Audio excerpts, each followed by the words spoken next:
how does growth in the UK impact this taxation point? And, is growth an answer? Well, we certainly need growth. So one of the reasons that we're in the position we are at the moment is that incomes and growth have been so poor over the last 15 years. I mean, one of the extraordinary things, if you look at earnings growth, the last 15 years have probably been the worst 15 years since Napoleon. I mean, going back to when income tax was first. So literally the worst 15 years for 200 years in terms of earnings and income growth, which is just extraordinary. And of course, if they're not growing, then tax revenues aren't coming in. And the less money we have as a country, the less money we've got to spend on health and education and so on and so on. So more growth matters in all sorts of ways. It's also one of the reasons why we've got this sort of intergenerational inequity that sort of older people who owned their houses 15 years ago have done so much better than younger people because very low interest rates, which reflects the very poor growth, and earnings haven't gone up. So all of those things matter. So going forward, economic growth is important for us feeling better about the world, but also in order to be able to pay more tax for the better public services. And actually, if you've got for the same tax as a fraction of national income buys you more if there's more national income. Yeah. So like you point to Scandinavian countries and they earn a lot more per capita or on average than say we do, don't they, as well? So so they've got lots more to spend on their public services. Yeah. Now obviously if you've got more income as a country, you have to pay your doctors and nurses and teachers and policemen and so on more because you can't have them falling further and further behind. So it's not all a win in terms of things just get easier, but it obviously helps. So how do we grow? A phrase I use in there is there's a dirty little secret in Whitehall, which is that they know how to do it and don't do it. So we know how to get growth in the long run, and that's a political problem because you can't do stuff today which will make a difference in a year's time to growth in a way that's sustainable, but you can do stuff over the next 3 years which will make a big difference in 10 years. So there's that's the political problem because politicians don't tend to have that sort of time span. But what are the things we could do that we know would be good for growth? Well, one is reform the planning system so we can actually build houses where they're needed and build roads where they're needed and so on. And governments have continually bottled out of that the last time. Infrastructure investment. Well, so infrastructure investment as well. I'm not so sure about HS2, but we can come back to that. Southerners. Southerners. You get on that train, that Avanti West Coast train, be sat next to the toilet and tell me we don't need more capacity on that line. Well, capacity perhaps, or whether HS2 is the best way of doing it. Yeah, my kids are at University of Manchester, so I'm on that train quite a lot. I went there. It's just so you end up standing on a Sunday, you stand there with like no seats. Well, that's the best bit of the train, and then go regional in. Go to Barrow-in-Furness. But that's why you definitely need infrastructure across the north and across the Midlands. So one of the things outside of London, our cities are much worse served by transport than in Europe. So European cities have much better public transport, and American cities have much better roads, and we're stuck. So that means that Birmingham, Manchester, and so on effectively they're serving a much smaller labour market than they could because people can't get in to work. So that's one thing that really matters. Planning, infrastructure investment, and we cut spending on investment dramatically in the early 2010s, and we're paying the costs of that. Education, we know really matters for growth, particularly, and this is a real sort of bugbear of mine, people between 16 and 21 who aren't doing A-levels and going to university, which is about half.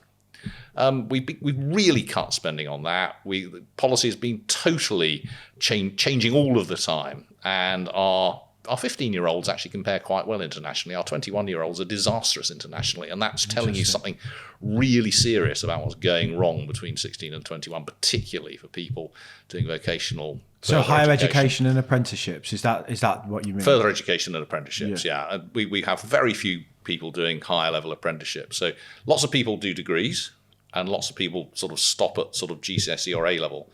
Almost nobody does stuff in between. Actually, one of my sons did a sort of higher level apprenticeship doing really well. And we know that there are big gaps in skills at exactly those levels. So that will be good for growth. We know that. We've talked about reforming the tax system in ways that would be good for growth. We know that will be, we know that's important. And there's all sorts of things we need to do with trade with Europe. I mean, we know that making trade more expensive with our biggest, nearest and richest trading partner is bad for growth. So the closer we can get to the single market, the customs union, the better.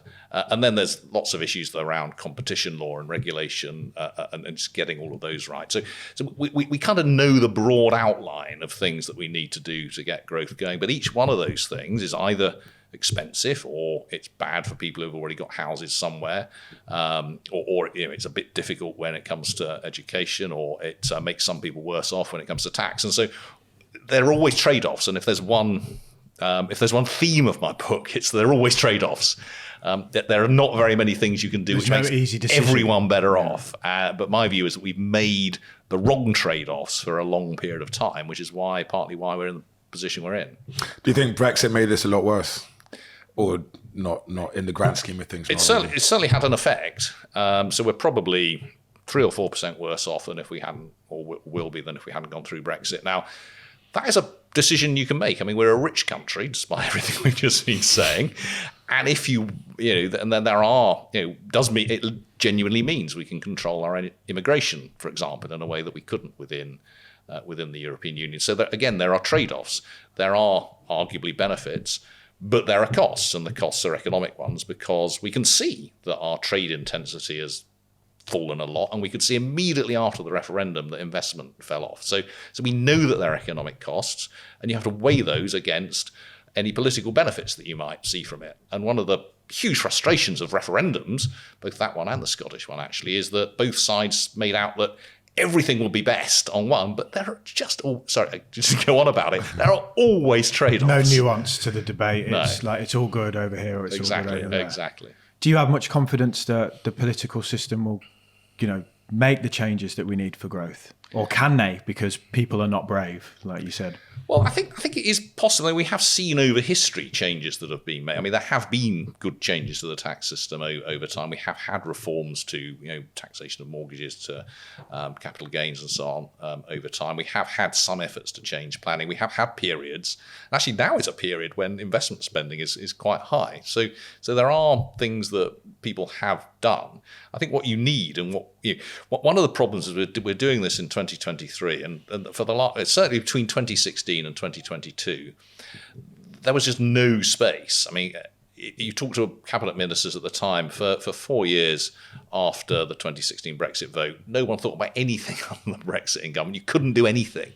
And then we had the chaos of COVID, and we've had sort of Johnson and Corbyn and all this kind of stuff. It does feel to me like we're getting, despite all of we're speaking on the day that we're having a reshuffle and Suella Braverman's just been sacked and so on. So you get there's lots of excitement in politics, but despite all of that, it does feel to me like we're returning to a sort of more stable world. It only took 5-6 years, or however long it's been. And actually, one of the things that is absolutely necessary for economic success and growth is to have stable politics. So when you've got, whatever we had, 4 chancellors in a few months and 3 prime ministers, and actually also when you've got prime ministers saying, fuck business and are trying to undermine the Bank of England and all of those kinds of things, that might feel it's fun from a political point of view. That is economically damaging. So actually having stable politics is not enough, but it's absolutely necessary for having